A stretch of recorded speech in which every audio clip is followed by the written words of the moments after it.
মানুষ যখন কোনো শক্তি লাভ করে তখন সে নিজেকে বলশালী মনে করে। শক্তি লাভ করলেই তার মধ্যে অহংকার চলে আসে, অভিমান চলে আসে। তার কারণ হলো সে একটা সহজ কথা বুঝতেই পারে না। এই সব যা হচ্ছে সময়ের জন্য হচ্ছে। সময়ের থেকে বেশি বলশালী আর কেউ নেই। এই সময়ের জন্যই রাবণ ভক্তি দ্বারা কৈলাস পর্বত তুলে নিয়েছিলেন। আবার সেই সময়ের জন্যই, সেই কারণেই রাবণকে বধ হতে হলো। তার সাথে সাথে রাক্ষস কুলও ধ্বংস হয়েছিল এবং লঙ্কাও ভস্ম হয়ে গেছিল। দেখতে গেলে জন্ম থেকে মৃত্যু পর্যন্ত এই যে সময়, সেটাই হলো জীবন। কিন্তু তার মধ্যেও যা সময় আসে কোনো কারণেই আসে। সেই সময় আমরা যাপন করে কিছু শিখতে পারি। তাই আজ যে সময় আপনার হাতের কাছে আছে তাকে মুষ্টিবদ্ধ করে রাখুন, তাকে সামলে রাখুন, তাকে সংযত করে রাখুন, অনুভব করুন, তার থেকে কিছু শিখুন। তাকে কোনোভাবেই ব্যর্থ হতে দেবেন না। আর এটা জেনে রাখুন যে ভবিষ্যতে যা কিছু হতে পারে, যা কিছু হতে চলেছে, সেটা না আপনি জানেন আর না তা আপনার বশে রয়েছে। সেই জন্য আজ অহংকার বা অভিমান করে নিজের ভবিষ্যতের ক্ষতি করবেন না, সেই অনর্থ ঘটাবেন না। এটাই হলো সময়ের অর্থ। আসুন আমার সাথে ভালোবেসে বলুন, রাধা রাধা।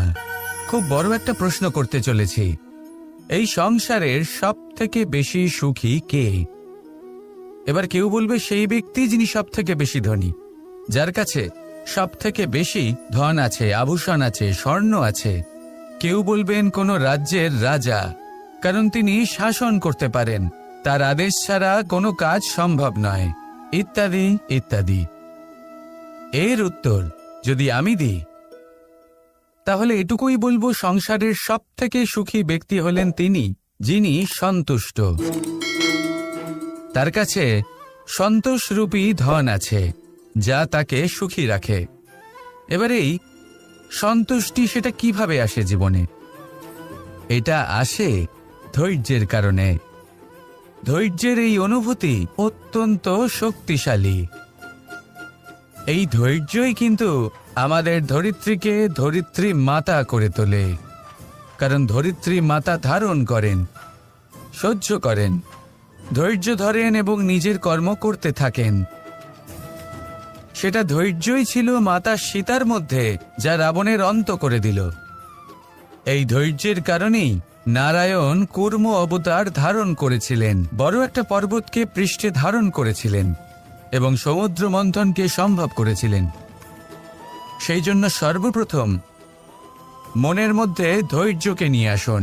এই ধৈর্যই আপনাকে সন্তুষ্টির পথে নিয়ে যাবে, আর এই সন্তুষ্টি আপনাকে লোভ, মোহ এবং লালসার পথ থেকে দূরে নিয়ে সুখের পথে নিয়ে যাবে।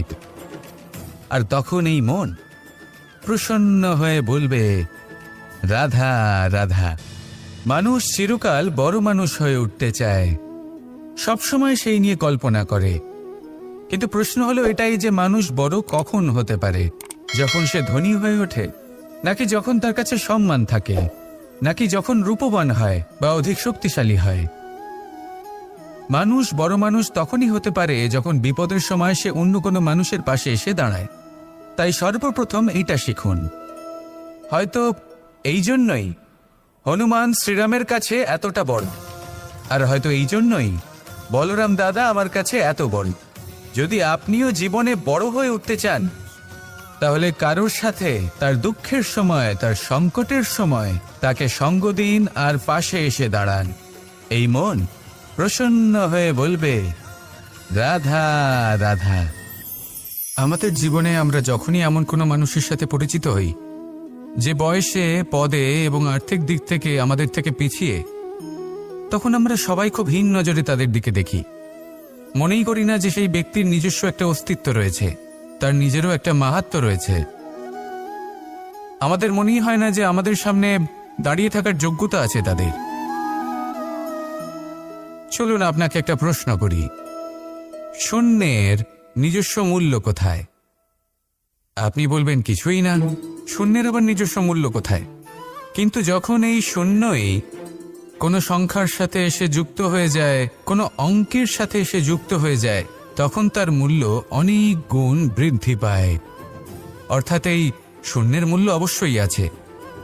আর আমাদের জীবনেও এমন কিছু ব্যক্তি থাকেন, তাদের দেখে মনে হয় যে এদের কোনো মূল্যই নেই, কিন্তু যখন এই ব্যক্তি কারোর সাথে এসে জুড়ে যান তখন তার মূল্য সেই ব্যক্তির বৃদ্ধি ঘটায়।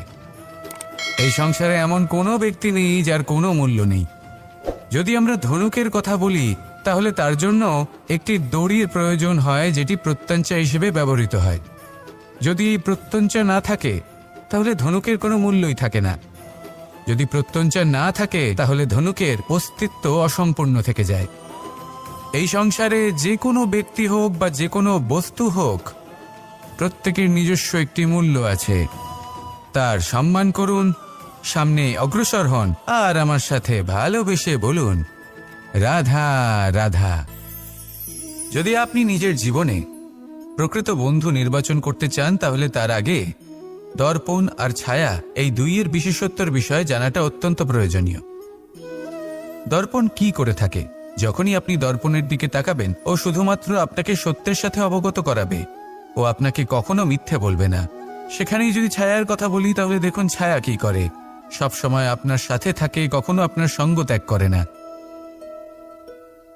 এবার আপনার জীবনে যদি এমন কোনো বন্ধু আসে যে সবসময় আপনাকে সত্য কথা বলবে, আপনার অপগুণের বিষয়ে যদি আপনাকে বলে কিন্তু তাও সে সত্যিই বলবে, তাহলে তার উদ্দেশ্য কিন্তু আপনাকে দুঃখ দেওয়া নয়, সে আপনার অজ্ঞানতা, আপনার ভ্রম দূর করতে চায়।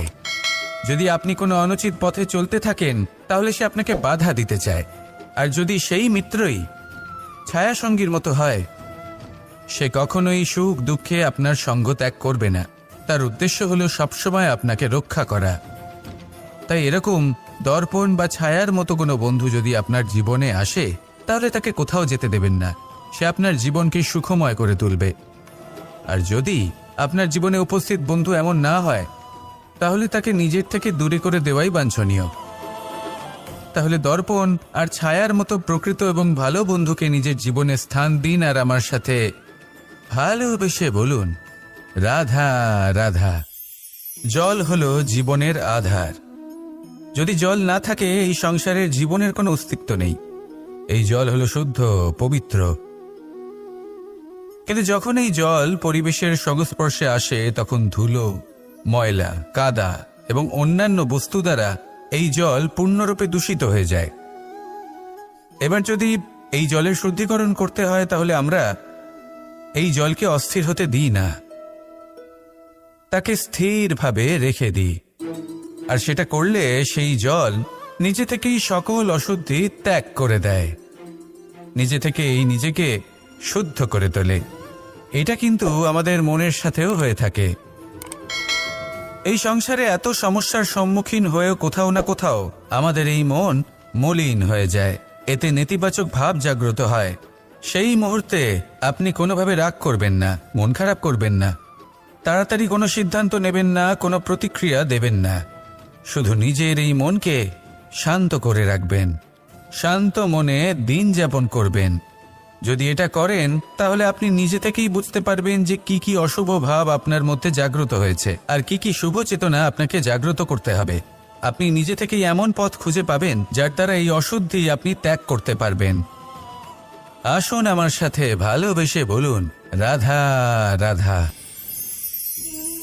প্রারম্ভ শূন্যের দ্বারা হয়ে থাকে, তা সে ব্রহ্মাণ্ডই হোক, পৃথিবীই হোক, আদি ইত্যাদিই হোক। সবাই নিজের অস্তিত্ব শূন্য থেকে লাভ করে। এই শূন্য যার নিজের কোনো অস্তিত্ব নেই, কিন্তু সে সকলকে অস্তিত্ব দান করে থাকে। আমাদের এই শূন্যের মতো হতে হবে। যে আমাদের সাথে যুক্ত হবে তাদের অস্তিত্ব অনেক বেশি প্রখর হবে, বিশাল হবে, শ্রেষ্ঠ হবে। কিন্তু যেই আমরা তাদের থেকে দূরে যাব তারা আমাদের উপস্থিতির আভাস পাবে,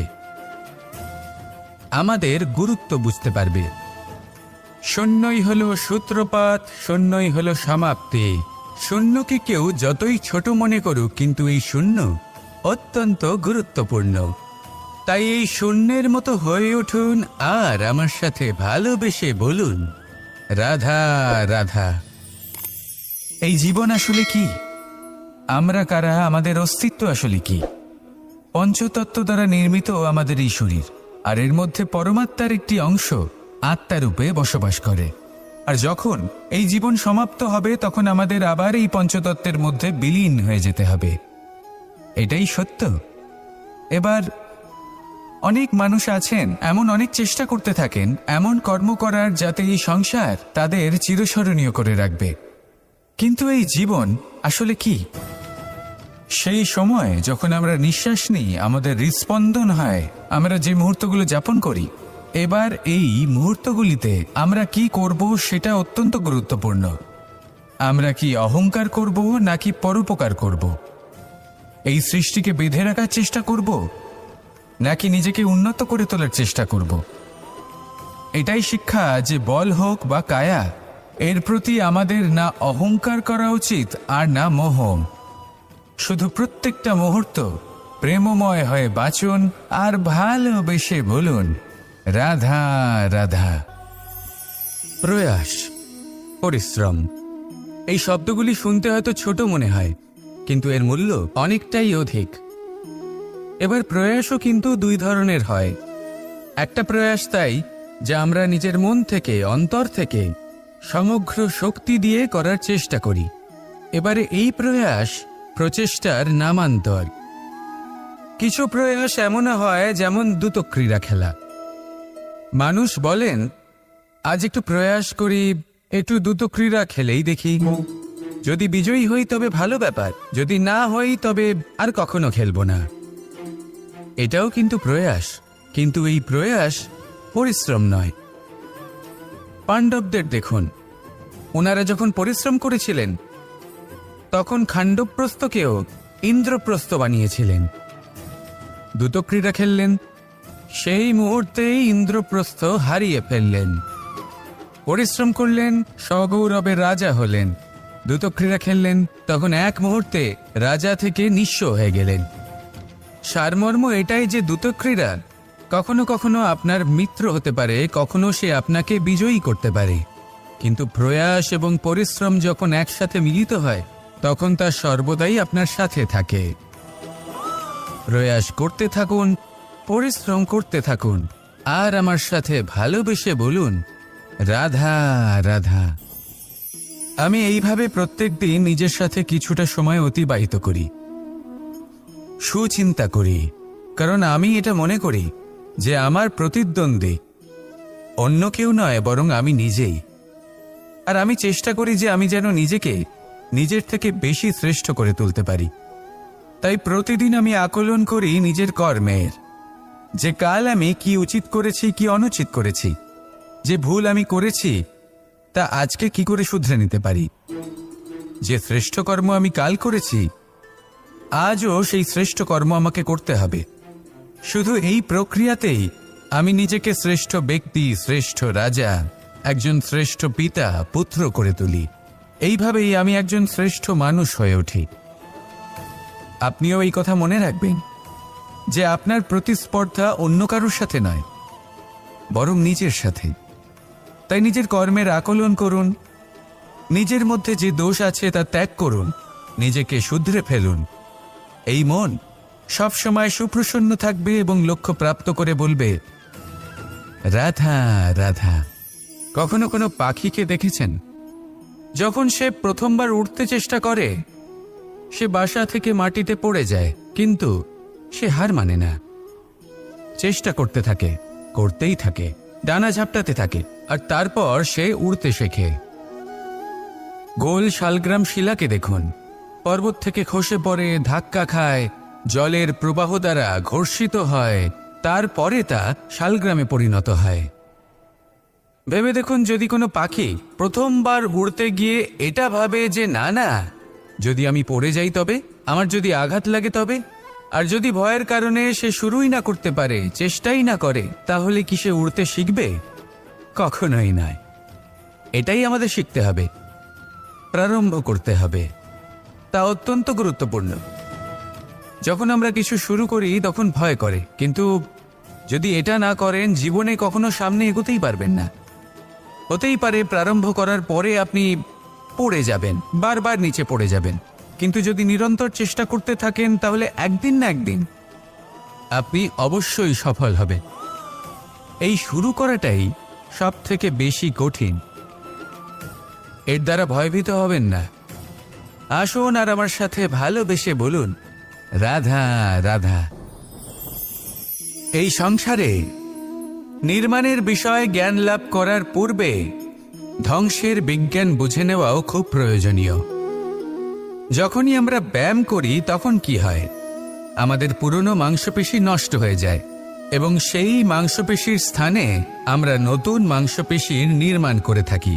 যেমন একটা নতুন ইমারত গড়ে তোলবার পূর্বে পুরাতন ইমারতকে ভঙ্গ করে দিতে হয়, তবেই তো সেই স্থান সজীব হবে, ঠিক কিনা?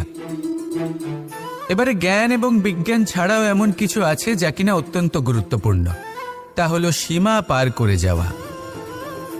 এই যে সীমা, এই যে নিয়ম, তা মানুষের জন্যই বানানো, তাকে নিয়ন্ত্রণ করার জন্য তৈরি করা হয়েছে। এমন অনেক সীমা, এমন অনেক নিয়ম মানুষের জন্য অত্যন্ত মঙ্গলকারী। কিন্তু কিছু এমন সীমা আছে, কিছু এমন নিয়ম আছে যা মানুষের লঙ্ঘন করে যাওয়া অতি আবশ্যক। যতক্ষণ না এই সীমা লঙ্ঘন করছেন, নিজের নতুন অস্তিত্বকে খুঁজেই পাবেন না, সেই স্থানে পৌঁছতেই পারবেন না যেখানে সংসার তাকে চিরস্মরণীয় করে রাখবে। সেই জন্য জীবনে যাই করবেন, সীমা অতিক্রম করে যান। যদি পরিশ্রম করেন তাহলে সীমা অতিক্রম করে পরিশ্রম করুন। যদি লক্ষ্যের দিকে অগ্রসর হন তাহলে সীমা অতিক্রম করে অগ্রসর হন। কোনো সীমারেখা যাতে না থাকে, সেই সর্বোচ্চ স্থান দেখুন এবং অগ্রসর হন। এই সংসারে অগ্রসর হওয়ার জন্য এই সীমারেখা বুঝে নেওয়া এবং তা অতিক্রম করার জ্ঞান লাভ করা প্রয়োজনীয়। আসুন আমার সাথে ভালোবেসে বলুন, রাধা রাধা। জ্যোতিষ একটা বিদ্যা, এ হলো একটা বিজ্ঞান। যে নক্ষত্র দশায় আপনি জন্মগ্রহণ করেছেন, যে স্থানে আপনার জন্ম হয়েছে, এগুলো আপনার জীবনের দিশা স্থির করার ক্ষেত্রে গুরুত্বপূর্ণ ভূমিকা পালন করে। কিন্তু যে রাশিতে আপনি জন্ম নিয়েছেন আর আপনার যা নাম স্থির হয়েছে, সেটা আপনার ভবিষ্যৎ নির্ধারণ করবে তা আবশ্যক নয়। রা দিয়ে রাম এবং রা দিয়ে রাবণ, এই দুজনের রাশি সমান ছিল, কিন্তু একজন নিজের শক্তির দুর্ব্যবহার করলেন। স্বর্ণ লঙ্কার অধিপতি রাবণ, চতুর্দিকে বিজয়ী হওয়া সেই ব্যক্তি নিজের পতনের সম্মুখীন হলেন।